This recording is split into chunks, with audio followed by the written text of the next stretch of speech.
आज हम बाबुल की दूसरे चरण की यात्रा बागियादन से आरंभ करते हुए कुछ हस्तियों से मुलाकात और कुछ कामों से परिचित होते हुए वापस बागियादन पहुंचेंगे।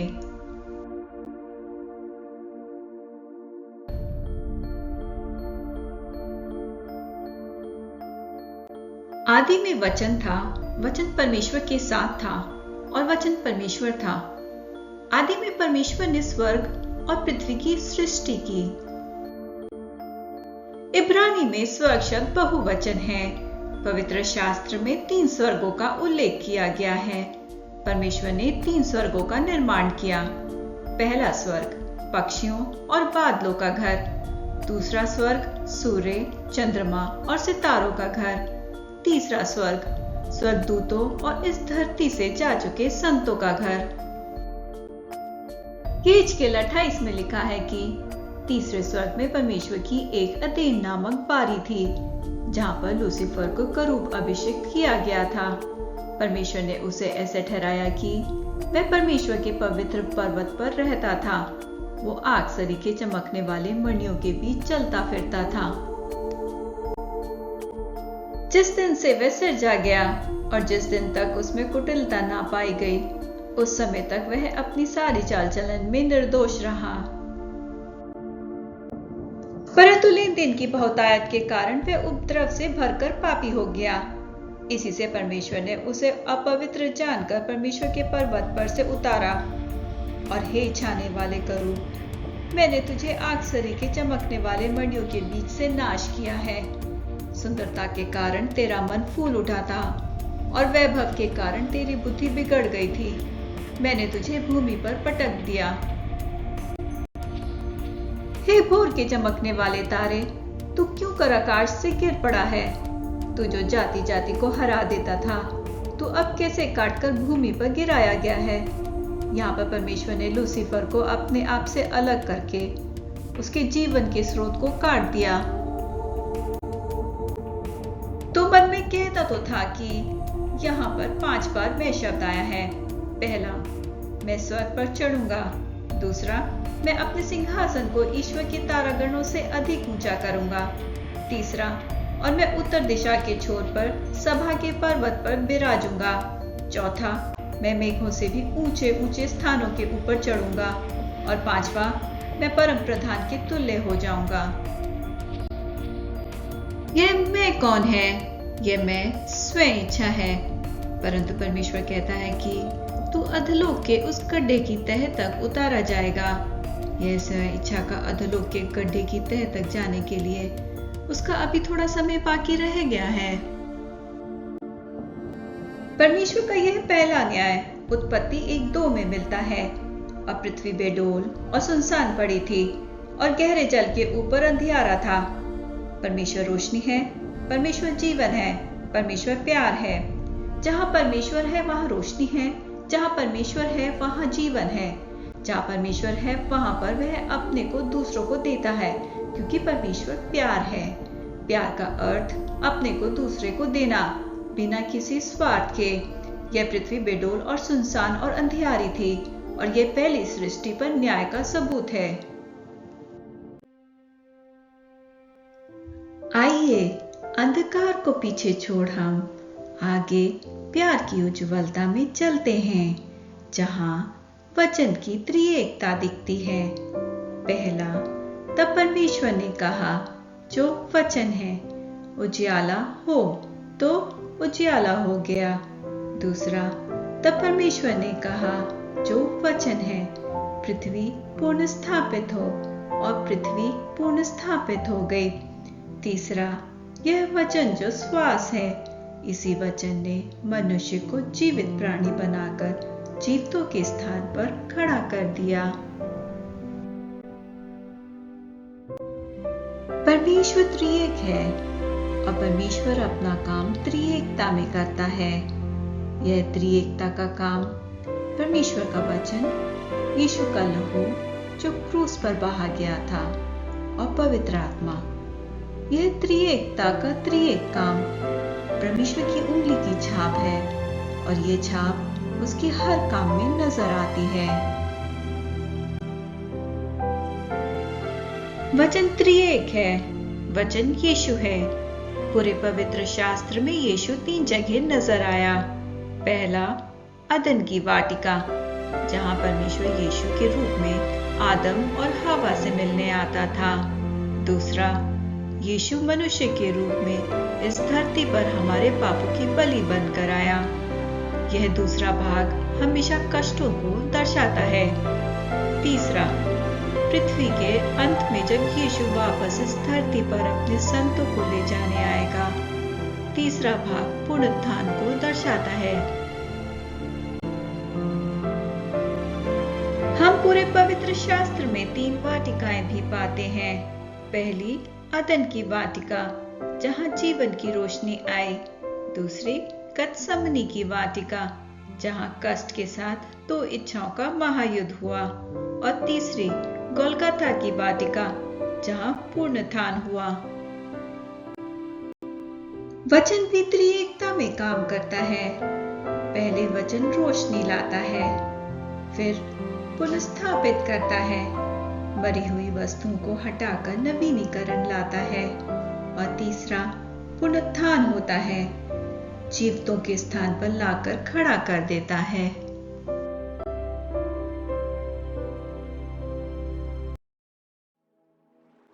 परमेश्वर ने पूर्व की ओर अदन देश में एक वाटिका लगाई और वहां आदम को, जिसे उसने रचा था, रख दिया। अब परमेश्वर ने वाटिका के बीच में जीवन के वृक्ष को और भले या बुरे के ज्ञान के वृक्ष को भी लगाया। परमेश्वर ने एक शासक मनुष्य की इच्छा की, एक ऐसा मनुष्य जो इस धरती पर शासन करे, तब वह संतुष्ट होगा। परमेश्वर अपने जैसा एक मनुष्य चाहता था। उसका इरादा मनुष्य अपने शत्रु को इस धरती से बाहर निकालने के लिए उसकी ओर से अधिकार का प्रयोग करे। परमेश्वर ने जितने बनेले पशु बनाए थे, उन सब में सर्प धूर्त था। और उसने स्त्री से कहा, क्या सच है कि परमेश्वर ने कहा कि तुम इस वाटिका के किसी वृक्ष का फल ना खाना? स्त्री ने सर्प से कहा, इस वाटिका के वृक्षों के फल हम खा सकते हैं, पर जो वृक्ष वाटिका के बीच में है, उसके फल के विषय में परमेश्वर ने कहा है कि ना तो तुम उसको खाना और ना उसको छूना, नहीं तो मर जाओगे। मरने का अर्थ परमेश्वर से हमेशा के लिए अलगाव या अलग होना है, यानी जहां से हमें जीवन के जीने की सामर्थ मिलती है, वहां से हमेशा के लिए अलग हो जाना। पाप में मौत की सामर्थ है, यानी जब हम परमेश्वर की इच्छा के विरुद्ध जाते हैं, तो परमेश्वर जो हमारी श्वास है, हम अपनी श्वास से अलग हो जाते हैं।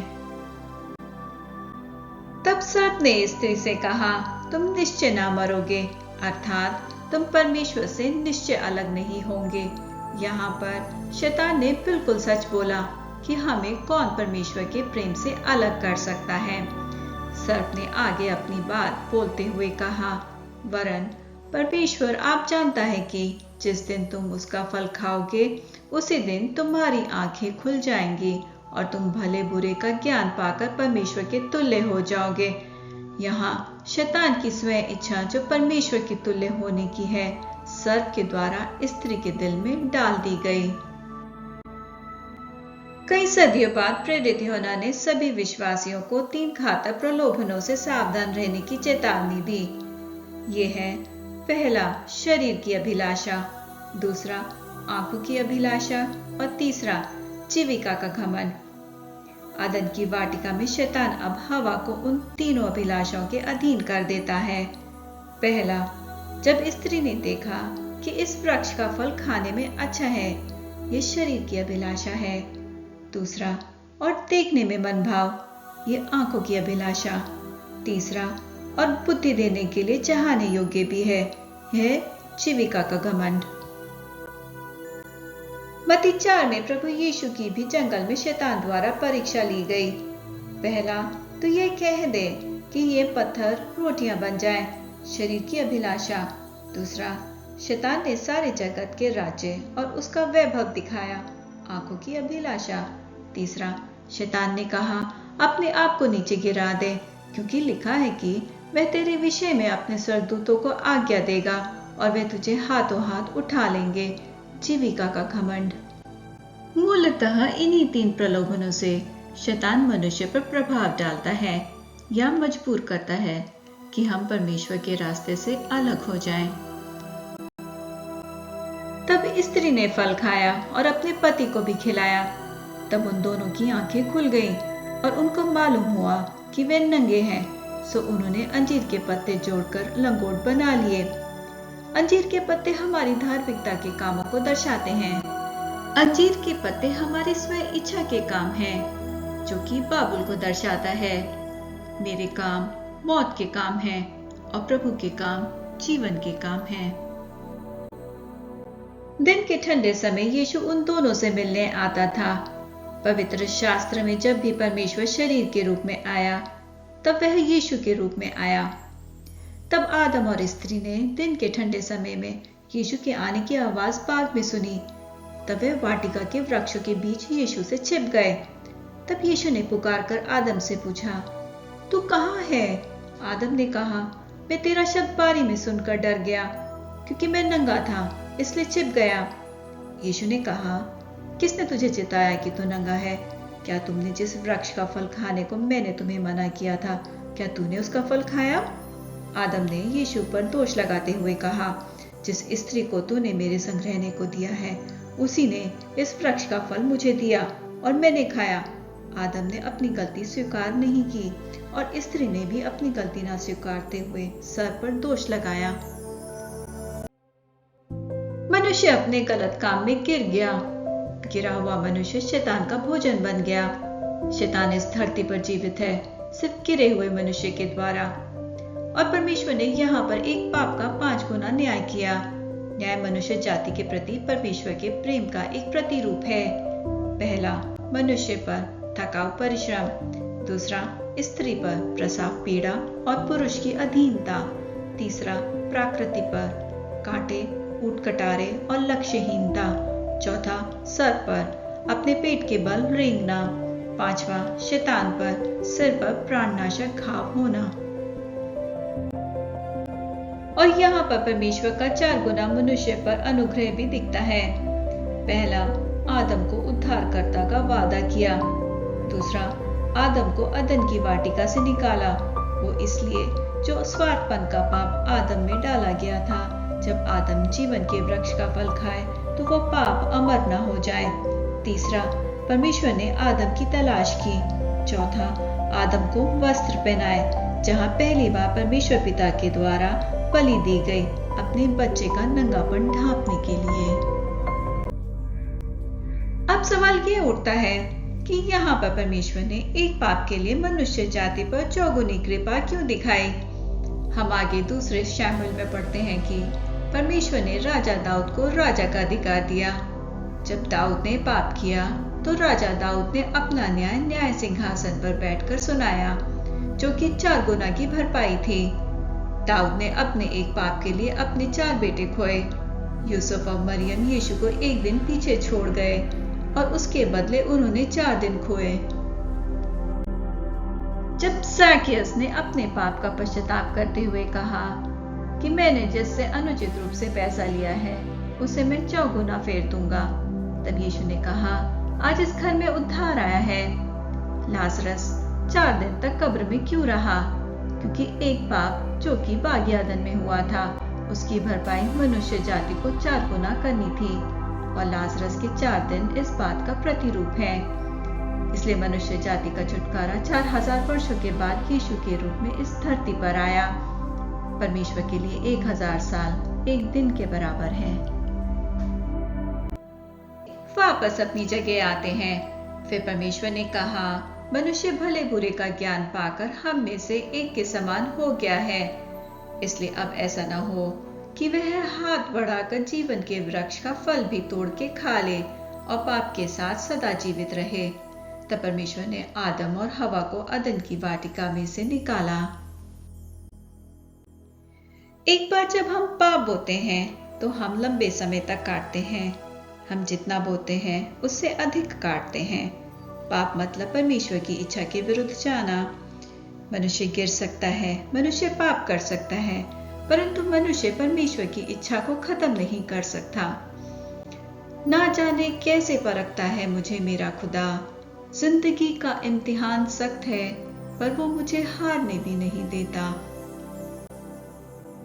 परमेश्वर की इच्छा यह है कि मनुष्य परमेश्वर के तुल्य हो जाए, और यही पूरी कहानी मनुष्य को वापस शासक बनाने की है, जिसका अधिकार बागी आदम में आदम से चुरा लिया गया, और वापस शासक बनने का अधिकार केवल यीशु ही के द्वारा संभव है। आदम और हवा को बागी आदम से बाहर निकालने के बाद परमेश्वर ने जीवन के वृक्ष की मार्ग का पहरा देने के लिए अदन की वाटिका के पूर्व की ओर करूबों को और चारों ओर घूमने वाली ज्वालाशय तलवार को भी नियुक्त कर दिया। यह करूबों की मौजूदगी परम प्रधान का मनुष्य जाति के प्रति प्रेम है। ये 4 सिर वाला करूब परमेश्वर का सुसमाचार है, जो हम नए नियम में पाते हैं, मत्ती, मरकुस, लूका और यूहन्ना। इन सुसमाचारों के बिना हम बागी आदन में, जहां जीवन का वृक्ष अर्थात जो कि क्रूस है और यीशु उसका फल है, प्रवेश नहीं कर सकते। यह चारों सुसमाचार एक सुसमाचार है करूब रूपी, और यह ज्वालाशय तलवार परमेश्वर का वचन है। यह वचन परमेश्वर है। परमेश्वर झुलसती आग है, वचन 2 धारी तलवार है। परमेश्वर आग है। आग भूसे को जलाकर भस्म कर देती है।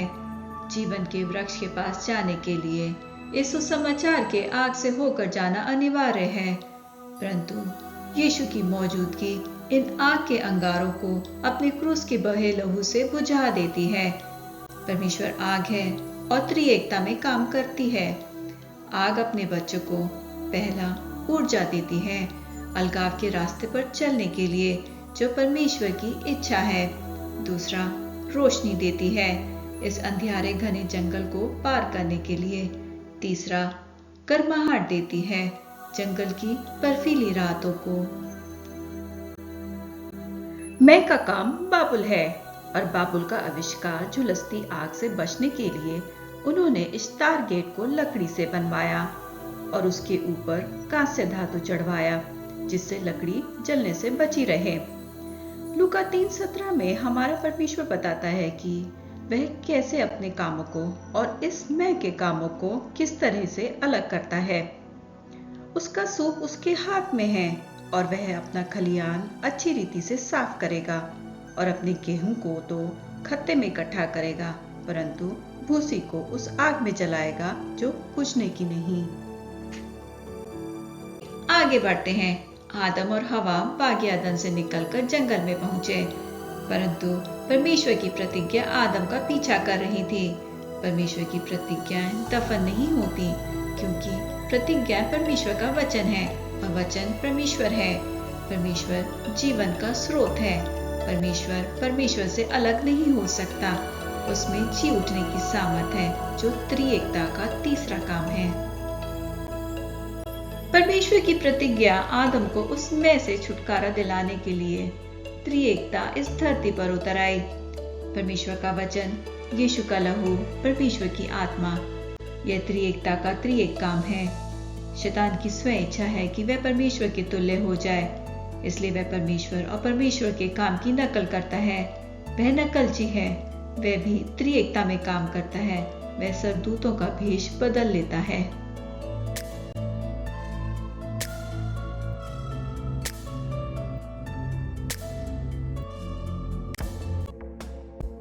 शैतान परमेश्वर के अलगाव के रास्ते में, जो वापस परमेश्वर के बागी आदन में ले जाता है, जहां जीवन का वृक्ष है, उसमें त्रिएकता से काम करता है। पहला, अंधकार लाता है जिससे हम आगे का रास्ता न देख पाए। दूसरा, ऊंची ऊंची दीवारें खड़ी करता है, अलगाव के रास्ते में आगे बढ़ ना पाए। तीसरा, गड्ढा खोदता है जिससे अलगाव के रास्ते के बीच में गिरकर ही मर जाएं। अब हम एक एक करके इन तीनों मैं के कामों को विस्तार से और उस पर मैं हूं जो हमारा परमेश्वर है की विजय देखते हैं। पहला, शैतान अंधकार लाता है। उत्पत्ति 10 में लिखा है कि निम्रोद पृथ्वी पर पहला वीर वही हुआ, वही यहोवा की दृष्टि में पराक्रमी शिकार खेलने वाला ठहरा। इससे यह कहावत चली है कि निम्रोद के समान यहोवा की दृष्टि में पराक्रमी शिकार खेलने वाला। जब यह मैं हूँ जो ज्योति है के सामने खड़ा होता है तो अपने पीछे परछाई या अंधकार लाता है, और इसी अंधियारी रात में चोर चोरी करता है। यूहन्ना 10:10 में लिखा है, रात में चोर चोरी करने आता है। प्रभु कहता है कि जो मेरे अलावा आए वो चोर है। शाऊल बड़ा बनने की लालसा, यहूदा स्कृति पैसे की शक्ति की लालसा, अबसलोम सिंहासन की लालसा, निम्रोद परमेश्वर के तुल्य होने की लालसा। परमेश्वर ने अपनी तीसरे स्वर की बारी की पवित्रता की रक्षा करने के लिए इस लूसीफर को रचा था, और यही पवित्रता की रक्षा करने वाला करूब पवित्रता चुराने का चोर बना।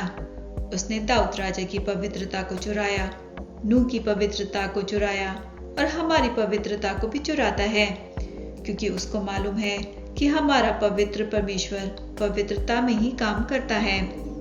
पवित्रता हमारी सामर्थ है। परमेश्वर की प्रतिज्ञाएं पवित्रता की भूमि पर ही फलवंत होती हैं।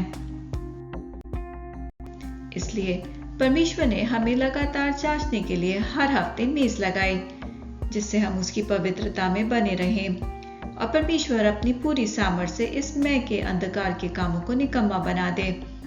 इस घने जंगल को पार करते हुए हमें बहुत जरूरी है कि हम परमेश्वर के वचन में बने रहें, और यही वचन रूपी आग हमें इस अंधकार के काम जो घास और भूसी हैं उनको जलाकर खाक कर दे, और यही वचन रूपी आग हमें आगे चलने का रास्ता दिखाती है। रात खूब अंधियारी है, पर परमेश्वर का वचन इन खूब अंधियारी रातों को सुबह का भोर बना देती है। दूसरा काम, शैतान ऊंची ऊंची दीवारें बनाता है। यह दीवारें हमें अलगाव के रास्ते में आगे बढ़ने से रोकती हैं। यह दीवारें जीवन की परिस्थितियों को दिखाती हैं।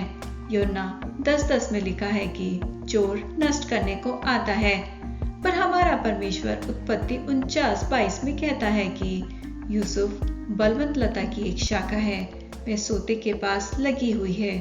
फलवंत लता की एक शाखा है, उसकी डालियां भीत पर से चढ़कर फैल जाती हैं। जब हम परमेश्वर के वचन में बने रहेंगे तो हम उन ऊंची ऊंची दीवारों को फलवंत लता की नई चढ़कर पार कर जाएंगे। योशू यरीहो की दीवार पार कर गया, यूसुफ मिस्र की ऊंची दीवारों को लांघ गया। तीसरा काम, शैतान गड्ढा खोदता है। यूहन्ना 10:10 में लिखा है कि चोर घात लगाने आता है। जो रास्ता परमेश्वर ने बनाया उसमें उसने गड्ढा खोदा। वो दूसरों के लिए कब्र का गड्ढा खोदता है, पर मैं हूं की सामर्थ उस कब्र पर खोदने वाले का ही नाम लिख देती है। उत्पत्ति 11 में लिखा है कि जब निम्रोद की सेना ने बाबुल के खंबे का निर्माण किया, तब उन्होंने ईंट बना बना के भली भांति आग में पकाया, और पत्थर के स्थान में ईंट से और चूने के स्थान में मिट्टी के गारे से काम किया। इस वजह से उन्होंने कई गड्ढे बनाकर छोड़ दिए। जब हम आगे उत्पत्ति 14 में पहुंचते हैं तो तब हम पाते हैं कि जब 5 राजाएं लड़ने के लिए अब्राहम का पीछा कर रहे थे, तब वो ही राजाएं अपने पूर्वजों के बनाए गड्ढों में जाकर गिरे। पर परमेश्वर के करूबी वचन ने अब्राहम के विश्वास के पंखों में सामर्थ प्रदान की, और अब्राहम उन गड्ढों को करूबों के पंखों द्वारा उड़कर पार कर गया। परमेश्वर निर्गमन 19:4 में कहता है, तुमने देखा है कि मैंने मिस्रियों से क्या क्या किया, तुमको मानो उकाब पक्षी के पंखों पर चढ़ाकर अपने पास ले आया हूं। इसका दूसरा व्याख्यान हम आगे एस्तर की किताब में पढ़ते हैं। जब हामान ने मुर्दकई के लिए फांसी का फंदा तैयार कराया और खुद ही उस फंदे में जाकर गिरा, और मुर्दकई उकाबों की नई उस फंदे की खाई को उड़कर पार कर गया।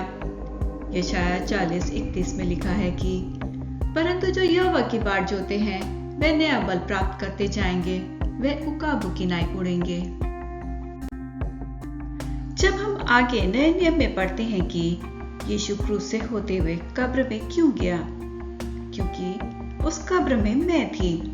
उसने मुझे उस कब्र में से जिलाया, और जिस मौत ने मेरे लिए कब्र खोदी, वो ही मौत उसी कब्र में जाकर दफन हुई। शैतान के ये तीनों कामों का सारांश हमें यूहन्ना 10:10 में मिलता है। चोर किसी और काम के लिए नहीं, परंतु केवल चोरी करने और घात करने और नष्ट करने को आता है। मैं हूं इसलिए आया कि वे जीवन पाए और बहुतायत का जीवन पाए। ऊंट को रेगिस्तान का जहाज कहा जाता है। वह थकता नहीं है, परंतु वह थके मुंह को सहारा देता है। आज भी हम सहारा रेगिस्तान को कारों से पार नहीं कर सकते। अभी भी हमें इस रेगिस्तान को पार करने के लिए 6000 साल पुरानी विधि ऊंटों की जरूरत पड़ती है। अब्राहम की कथा में ऊंट पवित्र आत्मा को दर्शाता है। मत्ती 19 में लिखा है कि यह हमें सकरे द्वार को पार कराने में मदद करता है। यह हमें सुई के छेद से पार करा देता है। यह इसकी खूबी है। हम अनुग्रह जो परमेश्वर का अपरंपार प्रेम है की तलाश नहीं कर रहे हैं, पर परमेश्वर का अपरंपार प्रेम हमें तलाश कर रहा है। रेबेका तलाश नहीं कर रही थी, पर अब्राहम का वचन तलाश कर रहा था। नूह को भी जहाज की जरूरत पड़ी थी। परमेश्वर ने उसको जहाज का नाम दिया, क्योंकि परमेश्वर को मालूम है कि उसके इस संसार में कितने बच्चे हैं। अब्राहम को जहाज की जरूरत पड़ी जो ऊंट था, उस रेगिस्तान को पार करने के लिए जहां आदम और हवा खो गए थे। ऊंट की खूबियां। पहली, ऊंट रेगिस्तान के तूफान में दूर तक देख सकता है। वो रेतीला तूफान सबको अंधा करने की सामर्थ रखता है, लेकिन ऊंट को नहीं। दूसरा, रेतीले तूफान की आवाज इतनी ज्यादा होती है कि हम अपनी आवाज भी नहीं सुन पाते, लेकिन ऊंट फुसफुसाने की आवाज भी सुन लेता है। तीसरा, ऊंट की नाक बहुत दूर से पानी की गंध भी सूंघ लेती है। भजन संहिता 23 में लिखा है कि वह मेरी जी में जी ले आता है। धर्म के मार्गों में वह अपने नाम के निमित्त मेरी अगुवाई करता है। यह वह शक्ति है जो ऊंट के पास है, जो हमें सुई के छेद से पार करा देती है। अब्राहम के दास ने लाबान को अपने बारे में यह नहीं बताया कि उसने क्या क्या किया, पर उसने अब्राहम और इसहाक के बारे में सब कुछ बताया। आत्मा कलीसियाओं से क्या कहता है? उनसे मत डरो, तुम्हें 10 दिन तक कलेश उठाना है। सड़क सकरी है और दरवाजा और भी सकरा हो गया है। मत डर, मैं तेरी सहायता करूंगा उन सकरी राहों को पार करने में। ऊंट की एक और खूबी है। रेतीली तूफान के दौरान ऊंट इस तरह से बैठता है जिससे तूफान की ताकत से लोगों को और उसके सामानों को बचा सके। भजन संहिता 32:7 में कहता है, तू मेरे छिपने का स्थान है, तू संकट में मेरी रक्षा करेगा, तू मुझे चारों ओर से छुटकारे के गीतों से घेर लेगा। ऊंट रेगिस्तान में छिपने का स्थान है। हे प्रभु, मैं आपकी इच्छा में चल सकूं, यही मेरे लिए उत्तम है, क्योंकि आपकी इच्छा उत्तम है। इस धरती पर यीशु का जीवन और यीशु का जन्म हमें जीवन नहीं देता, पर यीशु की मृत्यु और उसका पुनरुत्थान हमें जीवन देता है। सच है कि हमने अपनी जिंदगी बर्बाद कर ली है, पर अच्छी बात यह है कि हम कुमार के हाथ में हैं, वो हमें संवार सकता है। कितनी खूबसूरत बात है कि हम प्रभु के हाथ में और उसकी कलीसिया में हैं। जब तक प्रभु के हाथ में है, तब तक सबको संवरने की संभावना है। मेरा स्वरूप मुझे वापस मिल सकता है। यह पुनरुत्थान की सामर्थ है। ये कितना अद्भुत प्यार है। यह मैं नहीं हूँ जो दुनिया से मर जाऊंगा, पर यह वह मैं की दुनिया है जो मुझ में मर जाती है। मेरा रास्ता बनाने वाला केवल मेरा परमेश्वर है। करूब जो बाग अदन में प्रवेश रोकने के लिए रखा गया था, यही करूब हमें अपने पंखों में उस जीवन के वृक्ष तक पहुंचाता है, और हम यीशु रूपी फल खाकर हमेशा के लिए जीवित रहेंगे।